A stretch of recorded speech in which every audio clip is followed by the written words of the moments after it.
আমি ডাক্তার নারায়ণচন্দ্র ভৌমিক, সহযোগী অধ্যাপক BIRDEM general hospital, consultant oculoplasty phaco surgeon, Bangladesh eye hospital Malibagh limited. আজকে আমি আলোচনা করব চোখের পানি পড়া বিষয়ে। সাধারণত চোখের পানি আমাদের চোখের সুরক্ষার জন্য অতীব প্রয়োজনীয় জিনিস। তবে কোনো কারণে যদি অতিরিক্ত অথবা অনবরত পানি পড়ে তাহলে আমাদের বিব্রতকর অবস্থায় পড়তে হয়। কি কারণে আমাদের চোখে পানি পড়ে? সবচেয়ে কমন যে বিষয় তা হলো অ্যালার্জির কারণে, যে ডাস্ট অ্যালার্জি, ফুড অ্যালার্জির কারণে পড়তে পারে, অথবা কনজাংটিভাইটিস যেটা আমরা বলি চোখ ওঠা, অথবা কর্নিয়াতে যদি কোনো প্রদাহ হয় তাহলে চোখ উঠতে পারে। এছাড়া আমাদের যদি চোখের শুষ্কতা ড্রাইয়ের কারণে ইরিটেশন করে পরবর্তীতে পানি পড়তে পারে, অথবা দীর্ঘমেয়াদী যদি আমরা টেলিভিশন, ল্যাপটপ অথবা মোবাইল ডিভাইসে অতিবাহিত করি তাহলে পরবর্তীতে আই স্টেন করে পানি পড়তে পারে, অথবা যদি খুব ঠান্ডা লাগে তাহলেও অনেক সময় পানি পড়তে পারে। এছাড়া আমাদের যে মূল পানি পড়ার সমস্যা সেটা হলো নেত্রনালীর সমস্যা। নেত্রনালীর সমস্যাটা আমি একটু দেখাচ্ছি ছবিতে। আমাদের পানি তৈরি হচ্ছে ল্যাক্রিমাল গ্ল্যান্ড থেকে, তা চোখের মাধ্যমে এসে নেত্রনালী যে পথ দিয়ে আমাদের নাকের মধ্যে এসে মুখে চলে যায়। কোনো কারণে এই রাস্তায় যদি কোনো প্রতিবন্ধকতা সৃষ্টি হয় তাহলে অতিরিক্ত পানি নাকে না যেয়ে চোখের মাধ্যমে উপচে পড়ে, অথবা কোনো কারণে যদি আমাদের এই গ্ল্যান্ড অতিরিক্ত পানি তৈরি করে তাহলেও পানি উপচে পড়ে।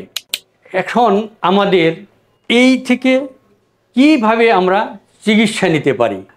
আমরা চিকিৎসা নিতে পারি যদি এমন কোনো কারণে পানি তৈরি হয় যে আজকে পানি পড়তেছে, আগামীকাল এমনি পানি পড়া বন্ধ হয়ে যেতে পারে, তাহলে কোনো চিকিৎসার প্রয়োজন নাই।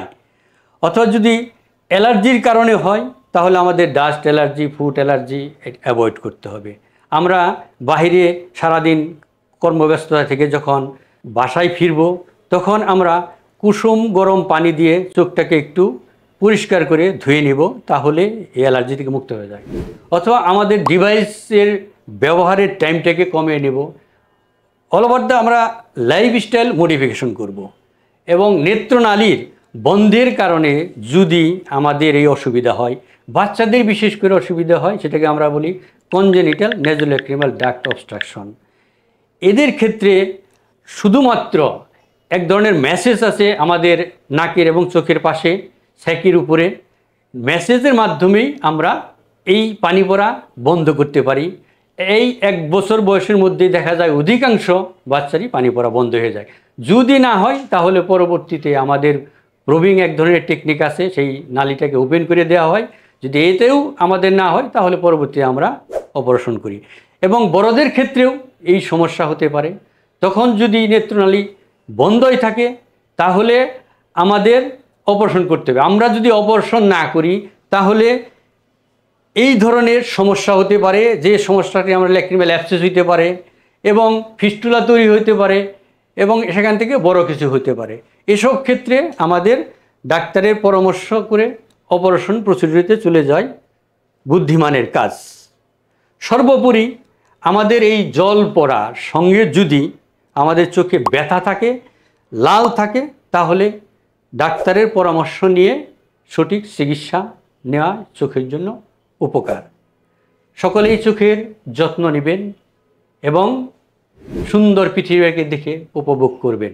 ধন্যবাদ।